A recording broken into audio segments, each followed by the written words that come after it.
ಆದಿ ಶಕ್ತಿ ದೇವತೆಯಿಂದ 7 ರೂಪಗಳು ಹೊರಹೊಮ್ಮಿದವು. ಇವು ಸಪ್ತಮಾತೃಕೆಗಳು. ಈ ಸಪ್ತಮಾತೃಕೆಗಳಲ್ಲಿ ಒಂದು ವಾರಾಹಿ ದೇವಿ. ಈ ವಾರಾಹಿ ದೇವಿಯನ್ನು ರಾತ್ರಿಯಲ್ಲಿ ಮಾತ್ರ ಪೂಜಿಸಲಾಗುತ್ತದೆ. ಈ ದೇವಿಯ ದೇವಾಲಯಗಳು ಹಗಲಿನಲ್ಲಿಯೂ ಮುಚ್ಚಿರುತ್ತವೆ. ಆದಾಗ್ಯೂ ಈ ವಾರಾಹಿ ದೇವಿ ಹೇಗೆ ಜನಿಸಿದಳು? ರಾತ್ರಿಯಲ್ಲಿ ಮಾತ್ರ ಅವಳನ್ನು ಏಕೆ ಪೂಜಿಸಲಾಗುತ್ತದೆ? ಈ ದೇವಿಯ ಪತಿ ಯಾರು? ಈ ದೇವಿಯನ್ನು ಯಾರು ಪೂಜಿಸಬಹುದು? ಅಂತಹ ವಿಷಯಗಳ ಜೊತೆಗೆ ನಾನು ಈ ವಿಡಿಯೋದಲ್ಲಿ ವಾರಾಹಿ ದೇವಿಯ ಸಂಪೂರ್ಣ ಕಥೆಯನ್ನು ಹೇಳುತ್ತೇನೆ. ಇದು ತುಂಬಾ ಆಸಕ್ತಿದಾಯಕವಾಗಿರುತ್ತದೆ. ಬಿಟ್ಟು ಬಿಡದೆ ನೋಡಿ. ನಮ್ಮ ಹಿಂದೂ ಧರ್ಮಗ್ರಂಥಗಳಲ್ಲಿ ವಾರಾಹಿ ದೇವಿಯ ಬಗ್ಗೆ ಅನೇಕ ಪುರಾಣಗಳಿವೆ. ಅವುಗಳಲ್ಲಿ ದೇವಿ ಭಾಗವತ ಪುರಾಣದಲ್ಲಿ ರಕ್ತಬೀಜು ಎಂಬ ರಾಕ್ಷಸನು ಕೋಪಗೊಂಡು ದೇವರುಗಳನ್ನು ಮತ್ತು ಮನುಷ್ಯರನ್ನು ಕೊಲ್ಲುತ್ತಿದ್ದಾನೆ. ನಂತರ ಎಲ್ಲಾ ದೇವರುಗಳು ಪಾರ್ವತಿ ದೇವಿಯನ್ನು ಸಹಾಯಕ್ಕಾಗಿ ಕೇಳುತ್ತಾರೆ. ಪಾರ್ವತಿ ದೇವಿಯು ದುರ್ಗಾ ದೇವಿಯ ರೂಪದಲ್ಲಿ ರೂಪಾಂತರಗೊಂಡು ರಕ್ತಬೀಜು ಜೊತೆ ಹೋರಾಡಲು ಹೊರಟಳು. ಆದಾಗ್ಯೂ ದುರ್ಗಾ ರಕ್ತಬೀಜು ಜೊತೆ ಹೋರಾಡುತ್ತಿರುವಾಗ ರಕ್ತಬೀಜುವಿನ ದೇಹದಿಂದ ಒಂದು ಹನಿ ರಕ್ತ ನೆಲದ ಮೇಲೆ ಬೀಳುತ್ತದೆ. ಆದರೆ ರಕ್ತಬೀಜುಗೆ ಅವನ ರಕ್ತದ ಒಂದು ಹನಿ ನೆಲಕ್ಕೆ ಬಿದ್ದಾಗಲೆಲ್ಲ ಇನ್ನೊಂದು ರಕ್ತದ ಬೀಜ ಹೊರಹೊಮ್ಮುವ ವರವಿದೆ. ಆದ್ದರಿಂದ ಎಷ್ಟು ಜನರು ಆ ರಕ್ತಬೀಜವನ್ನು ಕೊಲ್ಲಲು ಪ್ರಯತ್ನಿಸಿದರೂ ಆ ರಕ್ತಬೀಜದಿಂದ ಸಾವಿರಾರು ರಾಕ್ಷಸರು ಹೊರಹೊಮ್ಮುತ್ತಾರೆ. ಹೀಗಾಗಿ ಆ ರಕ್ತಬೀಜವನ್ನು ಕೊಲ್ಲುವುದು ಅಸಾಧ್ಯ. ನಂತರ ಆ ರಕ್ತಬೀಜವನ್ನು ನಾಶಮಾಡಲು ದುರ್ಗಾದೇವಿಯು ತನ್ನಿಂದಲೇ 7 ಮಾತ್ರಿಕರನ್ನು ಸೃಷ್ಟಿಸುತ್ತಾಳೆ. 7 ಮಾತ್ರಿಕರು 7 ದೇವತೆಗಳು. ಈ 7 ದೇವತೆಗಳು ದುರ್ಗಾದೇವಿಯ ರೂಪಗಳು. ಆದರೆ ಈ ಮಾತ್ರಿಕರು ತಾಂತ್ರಿಕ ಶಕ್ತಿಯನ್ನು ಹೊಂದಿದ್ದಾರೆ. ಈ 7 ಮಾತ್ರಿಕರು ಬ್ರಾಹ್ಮಣಿ, ವೈಷ್ಣವಿ, ಮಹೇಶ್ವರಿ, ಇಂದ್ರಾಣಿ, ಕೌಮಾರಿ, ವಾರಾಹಿ ಮತ್ತು ಚಾಮುಂಡಿ. ನಂತರ ಈ 7 ಅವತಾರಗಳು ರಕ್ತಬೀಜವನ್ನು ಕೊಲ್ಲುವಲ್ಲಿ ಸಹಾಯ ಮಾಡಿದವು. ಆದಾಗ್ಯೂ ರಕ್ತಬೀಜವನ್ನು ಕೊಲ್ಲಲು ವಾರಾಹಿ ದೇವಿಯು ತುಂಬಾ ಉಗ್ರರೂಪವನ್ನು ತೆಗೆದುಕೊಂಡು ತನ್ನ ಶತ್ರುಗಳ ಶವಗಳ ಮೇಲೆ ಕುಳಿತು ತನ್ನ ಚೂಪಾದ ಹಲ್ಲುಗಳಿಂದ ಎಲ್ಲಾ ರಾಕ್ಷಸರನ್ನು ಕೊಂದಳು. ಅದರ ನಂತರ ರಕ್ತಬೀಜವು ದುರ್ಗಾದೇವಿಯನ್ನು ದ್ವಂದ್ವಯುದ್ಧಕ್ಕೆ ಸವಾಲು ಹಾಕಿದಾಗ ಈ 7 ರೂಪಗಳು ಸಹ ದುರ್ಗಮ್ಮನಲ್ಲಿ ವಿಲೀನಗೊಂಡು ರಕ್ತಬೀಜವನ್ನು ಕೊಂದವು ಎಂದು ಭಾಗವತದಲ್ಲಿ ಹೇಳಲಾಗಿದೆ. ಇದು ಸಂಭವಿಸಿದ ನಂತರ ರಾಕ್ಷಸ ಹಿರಣ್ಯಾಕ್ಷನು ಭೂದೇವಿಯನ್ನು ಬಹಳಷ್ಟು ಹಿಂಸಿಸಿದನು. ಆದರೆ ಭೂದೇವಿ ಹಿಂಸೆ ನೀಡುವ ಮೊದಲು ಹಿರಣ್ಯಾಕ್ಷನು ವಾರಾಹಿ ದೇವಿಗಾಗಿ ಕಠಿಣ ತಪಸ್ಸು ಮಾಡಿ ವಾರಾಹಿ ದೇವಿಯನ್ನು ಸಂತೋಷಪಡಿಸಿದನು. ನಂತರ ವಾರಾಹಿ ದೇವಿಯು ಹಿರಣ್ಯಾಕ್ಷನಿಗೆ ಯಾವ ವರ ಬೇಕು ಎಂದು ಕೇಳಿದಾಗ ಹಿರಣ್ಯಾಕ್ಷನು ಅಮರತ್ವವನ್ನು ವರವಾಗಿ ಕೇಳಿದನು. ಆದರೆ ವಾರಾಹಿ ದೇವಿಯು ತಾನು ಅಮರತ್ವವನ್ನು ನೀಡಲು ಸಾಧ್ಯವಿಲ್ಲ ಎಂದು ಹೇಳಿದಳು. ಆದ್ದರಿಂದ ಹಿರಣ್ಯಾಕ್ಷನು ಬುದ್ಧಿವಂತಿಕೆಯಿಂದ ಯೋಚಿಸಿ ನಿನ್ನನ್ನು ಹೊರತುಪಡಿಸಿ ಯಾರೂ ನನ್ನನ್ನು ಕೊಲ್ಲಲು ಸಾಧ್ಯವಿಲ್ಲ ಎಂಬ ವರವನ್ನು ಕೇಳಿದನು. ಇದಕ್ಕೆ ವಾರಾಹಿ ದೇವಿಯು ಪರವಾಗಿಲ್ಲ ಎಂದು ಹೇಳಿದಳು. ಅವಳು ಒಪ್ಪುತ್ತಾಳೆ. ಆದರೆ ತಕ್ಷಣ ನಾನು ನಿನ್ನ ಭಕ್ತನಾಗಿರುವುದರಿಂದ ನೀನು ನನ್ನನ್ನು ಕೊಲ್ಲಬಾರದು ಎಂದು ಹೇಳುತ್ತಾಳೆ. ಇದಕ್ಕೆ ವಾರಾಹಿ ದೇವಿಯು ಸರಿ ಎಂದು ಹೇಳಿ ಹೊರಟು ಹೋಗುತ್ತಾಳೆ. ಈ ವರವನ್ನು ನೋಡಿ ಹಿರಣ್ಯಾಕ್ಷ ಕೋಪಗೊಂಡು ಭೂಮಿ ತಾಯಿಯನ್ನು ಹಿಂಸಿಸುತ್ತಾನೆ. ನಂತರ ಹಿರಣ್ಯಾಕ್ಷನನ್ನು ಕೊಲ್ಲಲು ವರಾಹಸ್ವಾಮಿ ವಾರಾಹಿಯಿಂದ ಹೊರಹೊಮ್ಮುತ್ತಾನೆ.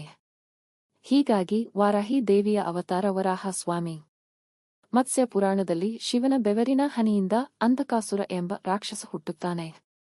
ಆದಾಗ್ಯೂ ಅಂಧಕಾಸುರ ಬೆಳೆದು ಎಲ್ಲಾ ರಾಕ್ಷಸರ ನಾಯಕನಾದಾಗ ಅವನು ದೇವತೆಗಳ ಮೇಲೆ ಯುದ್ಧವನ್ನು ಪ್ರಾರಂಭಿಸುತ್ತಾನೆ. ನಂತರ ಈ ರಾಕ್ಷಸನನ್ನು ಕೊಲ್ಲಲು ಶಿವನು ಪಾರ್ವತಿ ದೇವಿಯಲ್ಲಿರುವ ವಾರಾಹಿ ದೇವಿಯನ್ನು ನೆನಪಿಸಿಕೊಳ್ಳುತ್ತಾನೆ. ಈ ಮತ್ಸ್ಯ ಪುರಾಣದಲ್ಲಿ ವಾರಾಹಿ ದೇವಿಯು ಪಾರ್ವತಿ ದೇವಿಯ ರೂಪದಲ್ಲಿ ಜನಿಸಿದಳು ಎಂದು ಹೇಳಲಾಗುತ್ತದೆ. ಈ ಪುರಾಣಗಳ ಜೊತೆಗೆ ವಾಮನ ಪುರಾಣದಲ್ಲಿ ದುರ್ಗಾದೇವಿಯು ಚಂಡಿಕಾ ರೂಪದಿಂದ 7 ಮಾತೃಕೆಗಳಿಗೆ ಜನ್ಮ ನೀಡಿದಳು ಎಂದು ಹೇಳಲಾಗುತ್ತದೆ. ಆದರೆ ವಾರಾಹಿ ದೇವಿಯು ಚಂಡಿಕಾ ವರಾಹ ದೇವತೆಯು ದೇವಿಯ ಹಿಂಭಾಗದಿಂದ ಬರುತ್ತಾಳೆ ಎಂದು ಬರೆಯಲಾಗಿದೆ. ಆದಾಗ್ಯೂ ಈ ಗ್ರಂಥಗಳಲ್ಲಿ ಪ್ರತಿ ಬಾರಿಯೂ ವರಾಹ ದೇವಿಯು ಶತ್ರುಗಳನ್ನು ನಾಶಮಾಡಲು ಮತ್ತು ಸೈನ್ಯವನ್ನು ಪ್ರಬಲಗೊಳಿಸಲು ಬರುತ್ತಾಳೆ. ವರಾಹ ದೇವಿಯ ಪತಿ ಭಗವಾನ್ ವರಾಹ ಎಂದು ಅನೇಕ ಜನರು ಭಾವಿಸುತ್ತಾರೆ. ಇದು ಒಂದು ದೊಡ್ಡ ತಪ್ಪು. ಪಾರ್ವತಿ ದೇವಿಯು ಆದಿಶಕ್ತಿಯ ರೂಪವಾಗಿದ್ದಂತೆ ಈ 7 ಮಾತೃಕೆಗಳು ಪಾರ್ವತಿ ದೇವಿಯಿಂದ ಬಂದವು. ಅದೇ ರೀತಿ ಭೈರವನ ರೂಪವಾದ ಶಿವನಿಂದ ಬಂದವು. ಅಷ್ಟಭೈರವರು ಹೊರಹೊಮ್ಮಿದರು. ಈ ಅಷ್ಟಭೈರವರು 8 ದಿಕ್ಕುಗಳನ್ನು ರಕ್ಷಿಸುತ್ತಾರೆ ಮತ್ತು ಆಳುತ್ತಾರೆ. ಈ ಅಷ್ಟಭೈರವರಲ್ಲಿ ಒಬ್ಬರು ಉನ್ಮತ್ತ ಭೈರವ. ಆದ್ದರಿಂದ ವಾರಾಹಿ ಅಮ್ಮವರಿಯ ಪತಿ ವರಾಹಸ್ವಾಮಿ ಅಲ್ಲ, ಉನ್ಮತ್ತ ಭೈರವ ವಾರಾಹಿ ಅಮ್ಮವರಿಯ ಪತಿ. ಲಲಿತಾ ಸಹಸ್ರನಾಮದಲ್ಲಿರುವ ಈ ಸ್ತೋತ್ರವನ್ನು ನೋಡಿ. ಕಿರಿ ಚಕ್ರ ರಥರುಡ ದಂಡನಾಥ ಪುರಸ್ಕೃತ. ಇದರಲ್ಲಿ ಕಿರಿ ಎಂದರೆ ವರಾಹರು ಎಳೆಯುವ ರಥ ಅಂದರೆ ಚಕ್ರಗಳನ್ನು ಹೊಂದಿರುವ ರಥ. ಆರುಢ ಎಂದರೆ ಅದರ ಮೇಲೆ ಸವಾರಿ ಮಾಡುವಳು. ದಂಡನಾಥ ಪುರಸ್ಕೃತ ಎಂದರೆ ಯಾವಾಗಲೂ ಕೈಯಲ್ಲಿ ಕೋಲನ್ನು ಹೊಂದಿರುವ ವಾರಾಹಿ ದೇವಿಯಿಂದ ಸೇವೆ ಸಲ್ಲಿಸಲ್ಪಡುವವಳು.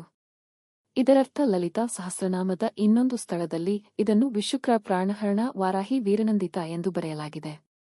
ಇದರರ್ಥ ವಾರಾಹಿ ದೇವಿಯು ವಿಶಂಗು ಎಂಬ ರಾಕ್ಷಸನನ್ನು ಕೊಂದಾಗ ಲಲಿತಾ ದೇವಿಯು ತುಂಬಾ ಸಂತೋಷಪಟ್ಟಳು. ಲಲಿತಾ ದೇವಿಯ ಸೈನ್ಯದಲ್ಲಿ ರಥಗಳು, ಕುದುರೆಗಳು ಮತ್ತು ಕುದುರೆಗಳ ಮುಖ್ಯಸ್ಥೆಯಾಗಿದ್ದಳು. ವಾರಾಹಿ ದೇವಿಯಂತಹ ಅತ್ಯಂತ ಶಕ್ತಿಶಾಲಿ ದೇವತೆ ಇದ್ದಾಳೆ, ಆದರೆ ವಾರಾಹಿ ದೇವಿಯ ದೇವಾಲಯಗಳು ಬಹಳ ವಿರಳ. ಆ ದೇವಾಲಯಗಳಲ್ಲಿಯೂ ಸಹ ದರ್ಶನವು ಕೇವಲ 2 ರಿಂದ 3 ಗಂಟೆಗಳ ಕಾಲ ಮಾತ್ರ ಇರುತ್ತದೆ, ಅದು ಕೂಡ ರಾತ್ರಿ ಅಥವಾ ಮುಂಜಾನೆ ಮಾತ್ರ, ಏಕೆಂದರೆ ಉಳಿದ ಸಮಯದಲ್ಲಿ ವಾರಾಹಿ ದೇವಿಯು ಹಳ್ಳಿಯಲ್ಲಿ ಸಂಚರಿಸುತ್ತಾಳೆ ಮತ್ತು ದುಷ್ಟಶಕ್ತಿಗಳಿಂದ ರಕ್ಷಿಸುತ್ತಾಳೆ. ಅಂತಿಮವಾಗಿ ಕಾಶಿಯಲ್ಲಿರುವ ಉಗ್ರ ವಾರಾಹಿ ದೇವಿ ದೇವಾಲಯದ ಬಗ್ಗೆ ನಾನು ನಿಮಗೆ ಹೇಳುತ್ತೇನೆ. ಈ ದೇವಾಲಯದಲ್ಲಿ ದೇವಿಯು ಭೂಗತ ಲೋಕದಲ್ಲಿ ವಾಸಿಸುತ್ತಾಳೆ. ವಿಗ್ರಹವು ತುಂಬಾ ದೊಡ್ಡದಾಗಿದೆ, ಆದರೆ ಈ ದೇವಿಯ ವಿಗ್ರಹವು ಅಲ್ಲ. ಭಕ್ತರು ದೇವಿಯನ್ನು ನೇರವಾಗಿ ನೋಡಲು ಸಾಧ್ಯವಿಲ್ಲ. ದೇವಾಲಯವು ಕೇವಲ 2 ರಿಂದ 3 ಗಂಟೆಗಳಲ್ಲಿ ಮುಚ್ಚುತ್ತದೆ. ಆ ಸಮಯದಲ್ಲಿ ಭಕ್ತರು ದೇವಾಲಯದ ಅಧಿಕಾರಿಗಳು ಸ್ಥಾಪಿಸಿದ 2 ರಂಧ್ರಗಳ ಮೂಲಕ ದೇವಿಯನ್ನು ನೋಡಬೇಕಾಗುತ್ತದೆ. ಈ ದೇವಾಲಯದ ಬಗ್ಗೆ ನಾನು ನಿಮಗೆ ಹೇಳಿರುವುದರಿಂದ ಈ ದೇವಾಲಯದಲ್ಲಿ ನಡೆದ ಒಂದು ಘಟನೆಯ ಬಗ್ಗೆ ನಾನು ನಿಮಗೆ ಹೇಳುತ್ತೇನೆ. ಸಾಮಾನ್ಯವಾಗಿ ಭಕ್ತರು ನೇರವಾಗಿ ದೇವಿಯ ವಿಗ್ರಹಕ್ಕೆ ಹೋಗುವುದಿಲ್ಲ, ಆದರೆ ನವವಿವಾಹಿತ ದಂಪತಿಗಳು ಪೂಜಾರಿಯೊಂದಿಗೆ ನೇರವಾಗಿ ದೇವಿಯ ವಿಗ್ರಹವನ್ನು ಹೊಂದಬೇಕೆಂದು ವಾದಿಸಿದರು. ಪೂಜಾರಿ ಈಗಾಗಲೇ ಅವರಿಗೆ ಇಲ್ಲಿ ದೇವಿ ತುಂಬಾ ಉಗ್ರಳಾಗಿದ್ದಾಳೆ ಮತ್ತು ಆ ಶಕ್ತಿಯನ್ನು ತಡೆದುಕೊಳ್ಳಲು ಸಾಧ್ಯವಿಲ್ಲ ಎಂದು ಹೇಳುತ್ತಿದ್ದರು. ನೀವು ಹೋಗಬಾರದು ಎಂದು ಅವರು ಹೇಳಿದರು. ಆದರೆ ದಂಪತಿಗಳು ಇದನ್ನು ಕೇಳದೆ ವಾದಿಸಿ ಭೂಗತ ಲೋಕದಲ್ಲಿರುವ ದೇವಿಯ ವಿಗ್ರಹದ ಬಳಿಗೆ ಹೋದರು. ಆದರೆ ಅಲ್ಲಿಗೆ ಹೋದ ಕೆಲವೇ ಕ್ಷಣಗಳಲ್ಲಿ ದಂಪತಿಗಳು ಅಲ್ಲಿಯೇ ನಿಧನರಾದರು. ಇದು ವದಂತಿ ಎಂದು ಅನೇಕ ಜನರು ಹೇಳುತ್ತಾರೆ. ಆದರೆ ನಾನು ಇದನ್ನು ತುಂಬಾ ಹತ್ತಿರದಿಂದ ಓದಿದ್ದೇನೆ, ಅದಕ್ಕಾಗಿಯೇ ನಾನು ನಿಮಗೆ ಹೇಳಿದೆ. ನೀವು ಎಂದಾದರೂ ದೇವಿಯ ದರ್ಶನ ಪಡೆದಿದ್ದರೆ ಕಾಮೆಂಟ್ ಮಾಡಿ. ನನಗೆ ಒಂದು ಲೈಕ್ ನೀಡಿ. ನನಗೆ ತುಂಬಾ ಸಂತೋಷವಾಗುತ್ತದೆ. ಈ ಚಾನಲ್ನಲ್ಲಿ ನಮ್ಮ ಹಿಂದೂ ಧರ್ಮಗ್ರಂಥಗಳಲ್ಲಿರುವ ವಿಷಯಗಳನ್ನು ಸಣ್ಣ ಕಥೆಗಳ ರೂಪದಲ್ಲಿ ನಿಮಗೆ ಹೇಳುತ್ತೇನೆ. ನಿಮಗೆ ಇಷ್ಟವಾದರೆ ದಯವಿಟ್ಟು ಸಬ್ಸ್ಕ್ರೈಬ್ ಮಾಡಿ, ಏಕೆಂದರೆ ನಮಗೆ ನಮ್ಮ ಧರ್ಮಗ್ರಂಥಗಳು ತಿಳಿದಿಲ್ಲದಿದ್ದರೆ ಬೇರೆ ಯಾರು ಮಾಡುತ್ತಾರೆ? ಎಲ್ಲರಿಗೂ ಶುಭಾಶಯಗಳು.